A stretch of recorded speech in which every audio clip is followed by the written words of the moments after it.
m'appelle Pauline Frazier, je suis vigneronne dans le Gard. J'ai fait un BTS viticulture œnologie et une école internationale en Australie et en Nouvelle-Zélande et je suis fière d'être ambassadrice de Solidure depuis 1 an et demi.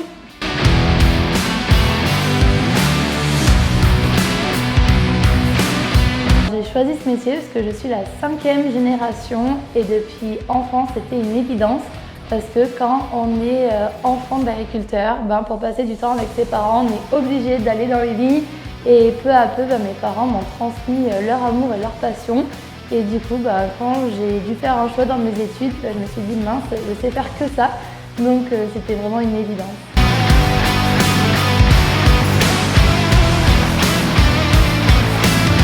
Si j'avais un mot pour me décrire, je dirais la polyvalence. Voilà. Étant chef d'entreprise, on doit savoir tout faire. Donc je m'occupe autant des vinifications que du travail du sol, que de la comptabilité, que du commerce et d'Instagram. Donc il faut vraiment tout savoir faire, d'où le mot polyvalence.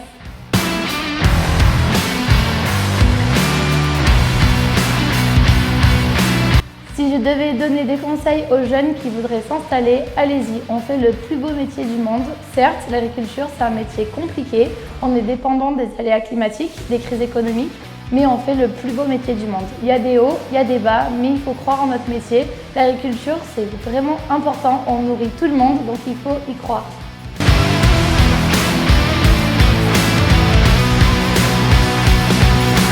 L'article que j'utilise le plus chez Solidure, c'est le pantalon Workflex Bomber Brown, la polaire gaufrée et mon préféré, le petit bonnet LED.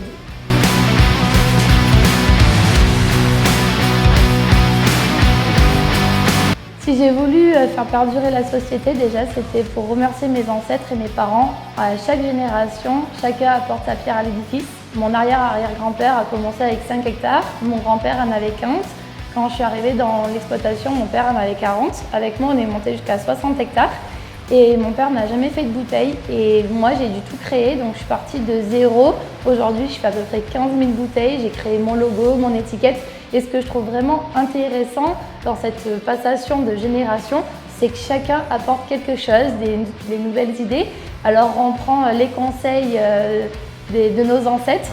Moi, je sais que je m'entends très bien avec mon père. Et du coup, il est plus sécurisant en me disant non Pauline, tes projets sont un peu fous et moi j'ai un peu des idées plein la tête, l'innovation et tous les deux on se complète très bien et je crois qu'aujourd'hui il peut être fier. Alors par contre c'est un métier où il ne faut pas du tout forcer. Si demain mes enfants ne veulent pas reprendre l'entreprise, il n'y aura vraiment aucun problème. Je pense que c'est vraiment un métier de passion et si après ça doit changer, tant pis c'est comme ça, mais c'est vraiment un métier de passion et d'amour quoi.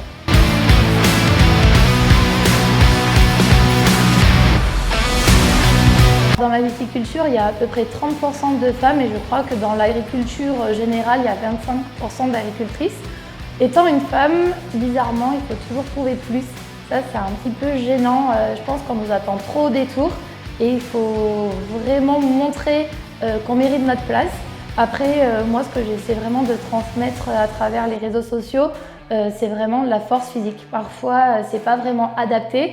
Donc aujourd'hui, je travaille avec beaucoup d'entreprises qui réfléchissent du coup à adapter cette force au quotidien. Donc moi, je m'occupe aussi des vinifications. Je vinifie à peu près 3000 hectos par an, donc c'est quand même énorme. Et c'est vrai qu'il y a des énormes tuyaux que j'arrive pas à porter. Il y a des pompes qui sont vraiment très dures. Donc je suis tout le temps obligée d'être assistée malheureusement parce que j'aimerais vraiment être indépendante tout le temps, mais malheureusement, je n'y arrive pas. Être une femme, ce n'est pas un inconvénient sur une exploitation. Malgré la force physique, il y a quand même beaucoup d'avantages. Lors de la commercialisation, par exemple, on a une meilleure approche avec la clientèle. Je sais que lors de mes vinifications, j'ai aussi une autre approche sur mes goûts du vin. Donc il faut être de plus en plus de femmes. Alors motivez-vous, c'est un super métier.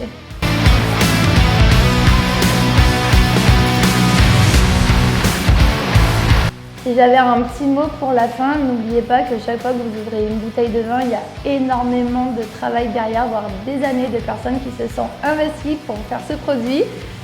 Et moi, j'ai une petite affection pour consommer local et bien sûr français.